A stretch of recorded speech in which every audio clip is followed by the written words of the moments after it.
Looking at the game on Saturday, Easter Road, very intimidating place to go. Big Hibs support. How important is it that the Dundee fans go out tomorrow and be heard and make that atmosphere, obviously? Yeah, do you know what? Just as recent as last night, as I say, I went to the game with Stuart and I thought the St Mirren fans were outstanding.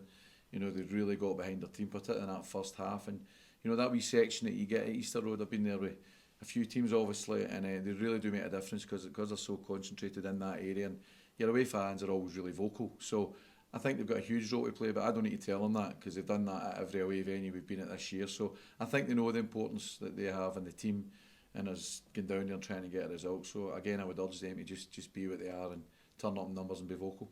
How important was it to get that opportunity last night to see how Hibs are basically performing under new management? Yeah, I think any opportunity you get as a manager or assistant manager, you would always go and see the team where you're going to be playing them, you know, at the venue you're going to be playing them. So it was a good opportunity to go and see them last night. And I actually really enjoyed the game. It was a really good cup tie. But to see Hibs in their own environment, to see the reaction of the fans and see, you just get a wee taste, you know, for what you're going to be getting into. And you've got to be prepared for every match, but that gives you hopefully a little bit more preparation in terms of the way we're going to go about our business. Some discussion on the television last night about these big quarter-final games taking place on Wednesday and then the games taking place on Saturday, and maybe they should review that. What's your thoughts on that? I think it's the way it is. I don't know. I've not known any other way that they could fit these fixtures in, and it's difficult, you know. But certainly a team like Hibs, you know, the size of squad they've got, they can freshen up their squad Wednesday to Saturday. It's the difficulty comes when you're in European competition, as I've had experience of, and you're doing it on a weekly basis. But when it's done in that kind of ad hoc way, I don't think teams will see that as a problem. Okay, this question's really coming as you, a person, coming to you directly. So if you didn't perform well in your job on a Saturday in the bench at Dundee, and it came to highlight during the week, the board were up a wee I know where meeting. you're coming from, yeah. Okay, do you think they would maintain their integrity if they ignored the errors that you'd made, or do you feel that the board, being the higher level, should really look at things in a slightly different manner for you? It's quite a loaded question. I know where you're going with that one, but certainly in terms of I would analyse my own performance first, and you know, make sure that anything I do, you know, I've got responsibility for the players, and you know, we all work together. So I would look inwardly first of all, and then if there's, you know what, if anybody's got anything constructive to say, I would always take that feedback on board and try and make the best of me. Okay. You've been now at Dens for a few weeks now and settled in obviously quite well from there. How have you found it for you as a player coming into this environment? Very buoyant, obviously, good dressing room. How's it been for you?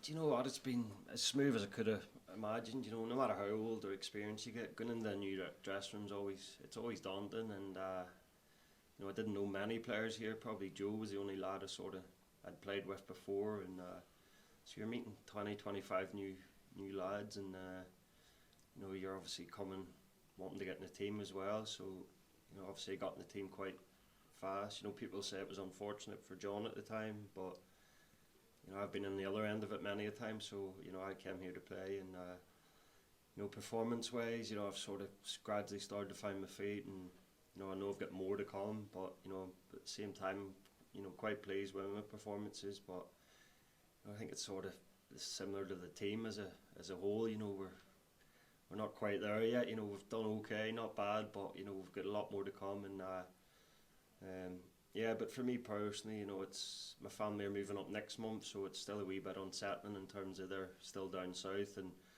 so once they move up in November, you know, again, it'll just be that, you know, extra bit easier for me having them here, and you know, not having to travel up and down the road once or twice a week. So you know, little things like that are massive, and you know, even performing well on a Saturday, you know, we're happy at home. Makes a big difference coming into work every day. How have you found that the setup and the training and everything here at Dundee it's different to what you've done before, or is it on par with other things? I think every club has their own sort of identity. You know, the one thing since I've come here is, you know, we work hard, like probably as hard as any team I've been at.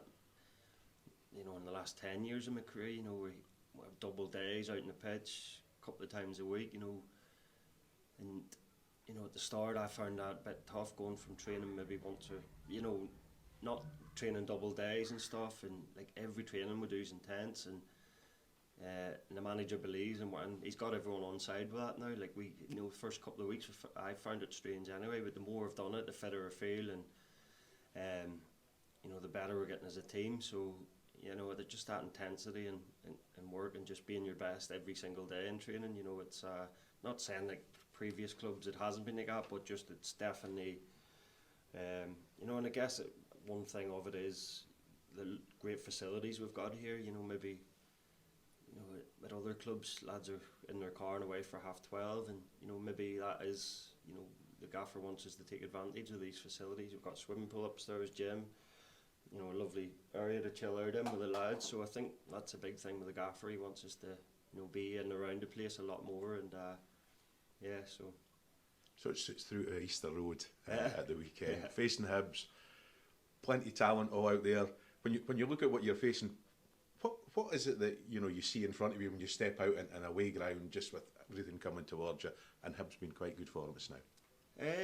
Listen, I don't get caught up in stadiums or players, or I guess for a goalkeeper, it's all quite similar in terms of keeping the ball out of the net. Obviously, I'll do my homework on Friday night in terms of we get video clips sent of individual players, and I'll do my preparation as normal. But once you go out, step out the white line, you can't foresee how the game's going to exactly go. So for me, I've always learned since I was a young boy, I was always told like 15-minute blocks. So, and I consciously have a little look when it gets to 15 minutes, like right there, you've only another 2 15-minute blocks until your half time, clean sheet, and then the score after 16 minutes, and you're like, oh no. So, listen, it's for me, I don't take it in enough. I used to watch Scottish football as a kid growing up, and grounds like Hibs used to some cracking games there. Like, remember watching Rangers and Celtic going there when I was young, and now I'm going and playing in the grounds like that, and it's like I don't take it in enough. Do you know what I mean? It'll probably be when I retire. You think it was actually such a buzz going to places like that. So maybe I have to learn to start taking it in a bit more.